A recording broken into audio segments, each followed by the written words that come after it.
Hey guys, Patriot here with you tonight. Having a little trouble seeing my viewfinder because it is pretty dark tonight. I do have on the light amplification mode, which is why this is a little bit jerky right now. But I thought I'd take out the Olight SR90 and give you a little bit of comparison here. Out behind me I've got a field that's about 150 yards long with kind of a ridge on the back side of it. There's also a little concrete drainage over there that's about 4 feet wide by about 3 feet high, and you'll be able to see that when I light it up with certain lights. So actually you'll probably see it with all of them. You'll notice that I do have the light amplification turned on the camera tonight. That's why you're seeing the jerky motion. Now the reason that I'm doing that is so that, yes, it will actually exaggerate the light a little bit, but it's better than under-exaggerating it, because out there at 150 yards, it easily lights up that far ridge. It's just a 20-foot ridge, but it easily lights that up, and without this mode on the camera, it's not going to show up very well. So we're just going to leave it on this night mode, even though it's a little bit jerky, but I think you get a real good relative idea of how these different lights perform. First light we're going to compare is the Wolfeye's Boxer 24 watt HID. It's right around 1800 lumens. Second one is the Microfire K3500. That's a 35 watt HID, supposed 35 watt HID. It does do pretty well. It's somewhere around 2800 to 3000 lumens. Then I've got the Polarian PH50, which of course that's a serious performer. It's right up there around 5200 lumens. So let's get it started here, guys. Okay, you guys, I've got the Wolfeye's Boxer here. It's been on for about a minute. I'm just letting this thing warm up really good. If you've seen the HID warm-up series of videos and how long these take to warm up, you'll remember that this light needs a real good warm-up. So it's been about a minute and a half now. Let's see what we get.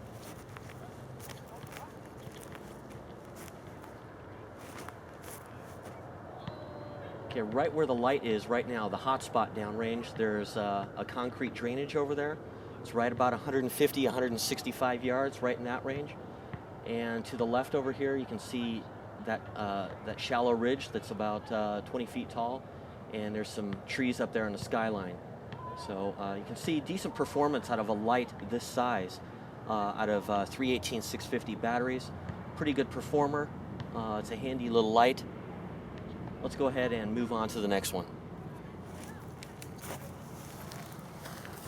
Okay, you guys, the next light here is the K3500, the Microfire. Again, I'm letting this one warm up really good.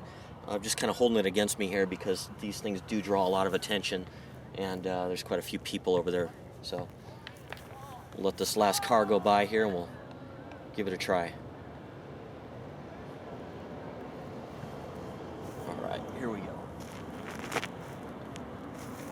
Okay, you'll notice the huge corona on this light. Very, very wide. It's got quite a bit of spill. A lot of the lumens actually go into the corona on this beam. It's got three distinct. It's got a central hotspot there. There it is, about 50 yards for you. And there's the hotspot down there at range. And it looks like I just lit somebody up. There's somebody out there. Looks like a bicycle with a reflector going around.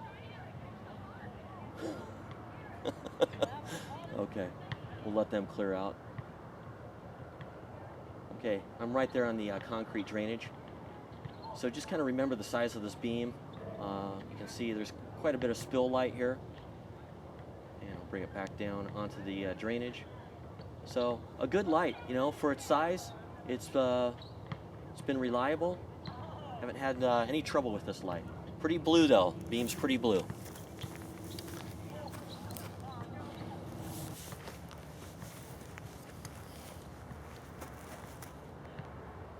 Okay guys, next one up is the SR90, and I've got it on that paracord strap that I made for it, but no warm-up time on this baby. Let's just fire it off here. Okay, right now that is low. You're looking at the beam from about 50 yards there to the hot spot. There it is on the concrete drainage. If I click it up to high. How you doing, man? Good. How you doing? Doing good. Just testing out some lights.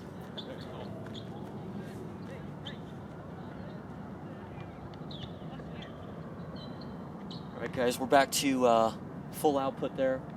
You can see that concrete drainage downrange, and quite a bit of light focused into that central hotspot here on the SR90. Now this light doesn't have a lot of spill. It's mostly hotspot, and the rest is just a real wide corona.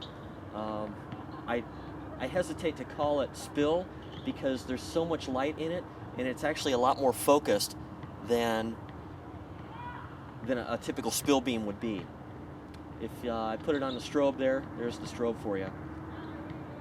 And if I shine it up in the air, you see that huge corona lights up a lot of country out there. And there it is, back on the concrete drainage. You got cars stopping over here looking, trying to figure out what's going on. These lights do draw a lot of attention, guys, so there's something. And we still got the PH50 to go. Alright dudes, perhaps my favorite all-time light, the Polarian PH50. No warm-up time on this baby necessary. We'll just light it off here after that motorcycle gets off the road up there. Okay, here we go. Okay, right out of the gate at 5,200 lumens. Light amps up to about 9,000 lumens before it comes back down. You can see the tree line over there.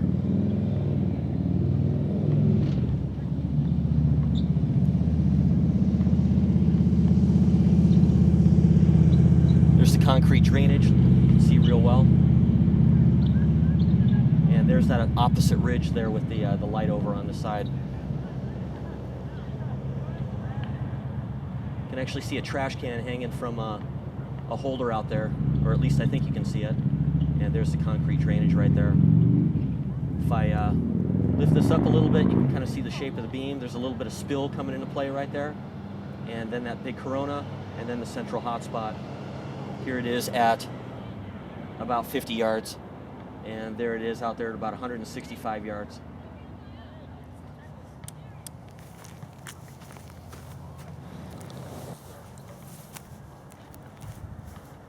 All right, you guys, we had to take a little break after the Polarian there because there was cars stopped over here looking.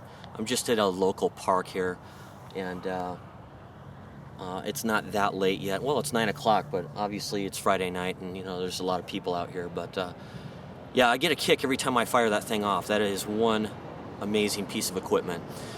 Here's that lanyard that I made, that strap with the paracord on it, and it's working really well. I've hiked out in the desert a few times with this, just horsing around, and works really good. I'm just going to go out here and walk around, even though it's a little bit jerky, and just kind of let you see, you know, even hands-free, that this is real usable down here.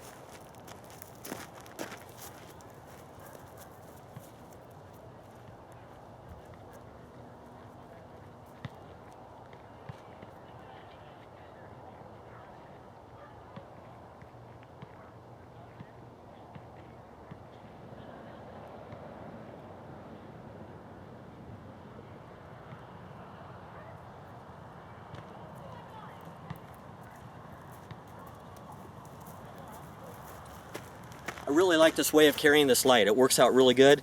At under 4 pounds, it really doesn't get to my shoulder at all.